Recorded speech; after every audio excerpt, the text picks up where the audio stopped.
Miro Kohút, potom denník N. Dobrý deň. A pán premiér, rozumiem tomu správne, vrátim sa k pánovi Figeľovi, že vy ste od samého začiatku ho v podstate nechceli odvolať, len ste chceli dosiahnuť, aby v podstate mal nejaké tie výčitky svedomia, ako ste to povedali? Ďalšiu otázku, nech sa páči. Nech sa páči, denník N, Monika Tódová.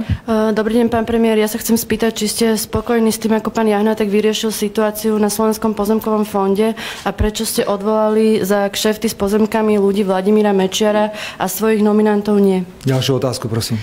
Poprosím Lucia Krbátová, denník SME. Dobrý deň, Krbátová, denník SME. Mám otázku na pána premiéra, či nehodláte vyvodiť politickú zodpovednosť aj voči Ľubomírovi Vážnemu za to, že vedel o podvode pri diaľničnom tendri, pre ktorý vlastne polícia vyšetruje teraz Váhostav. Prepáčte, ale denníku N a denníku SME na otázky odpovedať nebudem. Ste podvodníci a klamári. Ďalšia otázka.